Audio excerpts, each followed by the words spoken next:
Bonjour, bonsoir, peuple de Dieu, ça dépend de l'heure dont vous me suivez. C'est votre frère Mandungu Honoré. Bienvenue dans votre émission Kimak, quelques minutes avec Christ. L'autre fois, j'ai parlé des genres d'offrandes que Dieu a créées et sur ce, j'avais parlé de pourquoi Dieu avait refusé, Dieu n'avait pas agréé l'offrande de Caïn, et j'ai dit aussi la raison pour laquelle Dieu avait agréé l'offrande d'Abel. Et aujourd'hui, je vais encore continuer avec la deuxième raison qui avait fait à ce que Dieu puisse agréer l'offrande d'Abel et n'est pas agréé l'offrande de Caïn. Sur ce, nous allons directement passer dans la Bible, dans le livre de Genèse, chapitre 4, et le verset 3 à 5. Et aussi, nous allons lire dans le livre d'Exode, chapitre 13, le verset 1 à 10.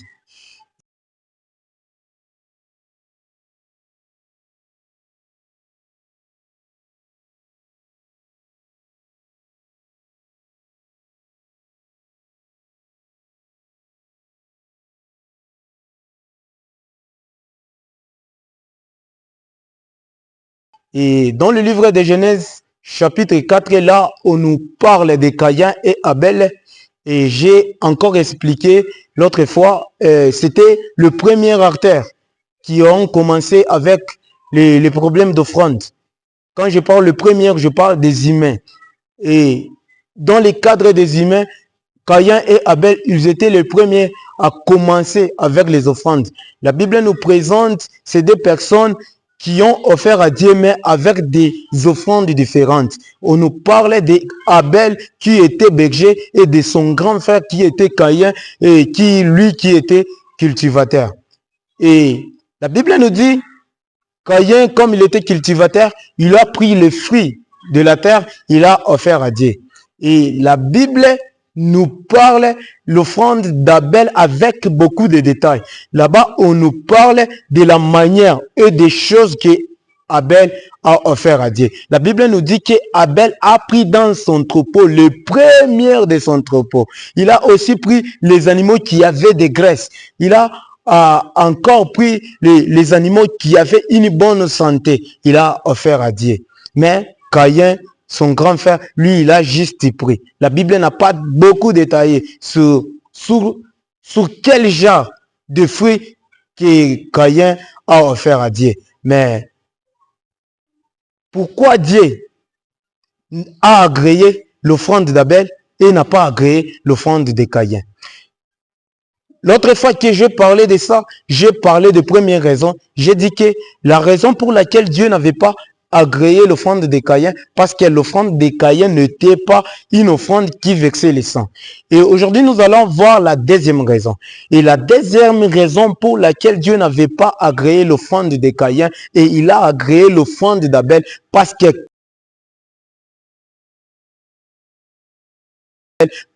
Caïn n'avait pas offert à Dieu le premier de ce qu'il possédait. Et pourtant, de son côté, de son frère, on nous parle d'Abel qui a offert à Dieu le premier de son troupeau. Et Dieu, dans ce temps-là, il voulait que l'homme puisse lui mettre à la première place. Il voulait que l'homme puisse lui offrir un sacrifice qui sera digne de lui qui est premier. Parce que la Bible nous dit qu'il est alpha et l'oméga, qu'il était avant le commencement et qui sera après la fin. C'est-à-dire, lui qui était le commencement, lui qui était le premier. Il voulait à ce que quand l'homme vient l'offrir quelque chose, qu'il lui puisse lui donner un sacrifice digne d'un premier-né. Parce que lui-même, il est premier. C'est la raison pour laquelle Dieu a agréé l'offrande d'Abel et n'a pas agréé l'offrande de Caïn. Parce qu'Abel lui a donné quelque chose qui était de très spécial. Aussi dans le livre d'Exode chapitre 13, le verset 1 à 2, et là c'était Dieu qui parlait à Moïse. Dieu était en train de donner une obligation, une loi à Moïse que les enfants d'Israël allaient pratiquer. Dieu dit à Moïse, consacrez-moi tous les premiers-nés des enfants d'Israël, tant des animaux que les hommes. C'est-à-dire, Dieu voulait à ce que les enfants d'Israël puissent commencer à lui offrir le premier des animaux et le premier des hommes. Et comment se faisait avec les hommes? C'est-à-dire en Israël, lorsque tu mets au monde ton premier-né, les enfants d'Israël avaient une obligation d'aller donner une offrande au sacrificateur afin de racheter le premier-né de leur enfant. Pourquoi Dieu demandait aux enfants d'Israël de les consacrer, ou soit de les donner, de lui donner les offrandes de premier-né, tant des hommes, tant des animaux? Pourquoi? La raison est que Dieu est puissant, Dieu est grand, Dieu est le premier, il est le créateur incréé. Comme il est grand, il est le premier, il voulait que l'homme, quand il veut l'offrir quelque chose, il lui mette à sa place, qu'il puisse reconnaître que Dieu est le premier. Et quand il veut offrir à Dieu, il lui offre quelque chose qui est digne d'offrir à une personne qui est première. J'ai demandé le premier-né des enfants d'Israël, tant des hommes, tant des animaux. C'était juste afin que les enfants d'Israël puissent avoir une conscience que Dieu est le premier. Et quand il faut l'offrir quelque chose qui est digne d'une personne qui est première.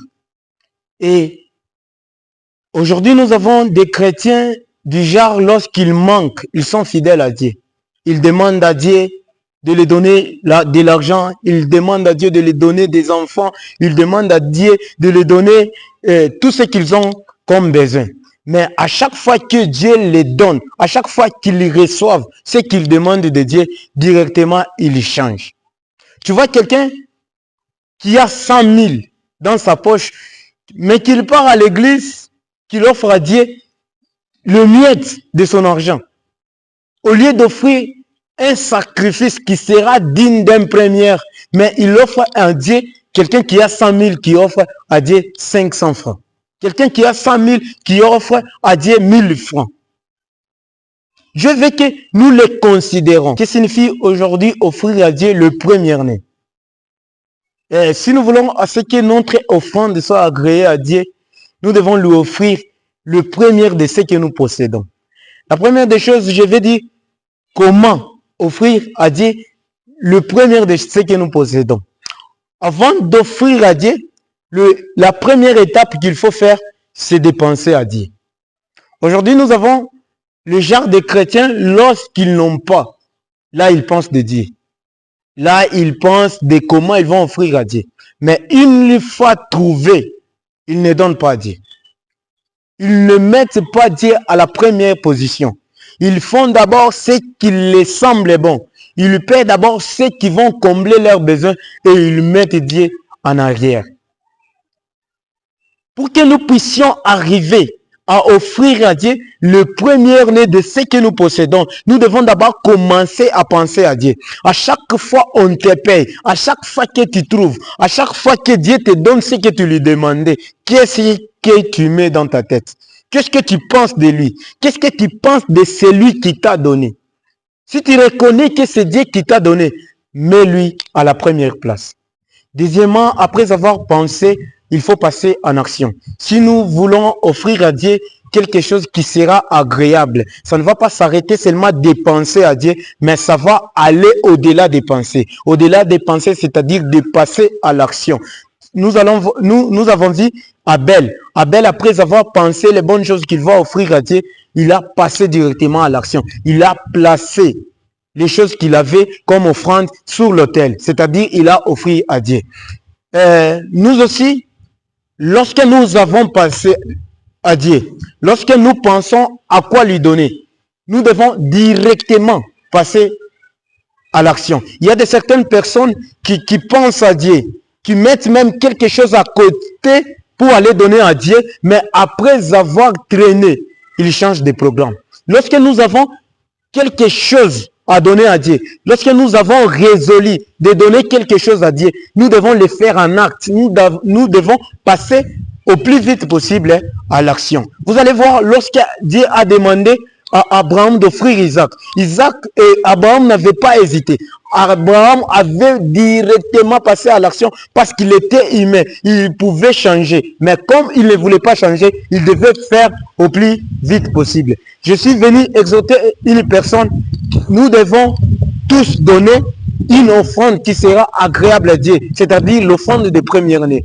Une offrande de première-né, c'est lorsque tu as 100 000. Tu ne peux jamais offrir à Dieu 500 francs. Là, ça ne sera pas une offrande agréable à Dieu. L'offrande agréable à Dieu, c'est lorsque nous considérons Dieu, nous grandissons Dieu dans l'offrande que nous les donnons. Que Dieu vous bénisse.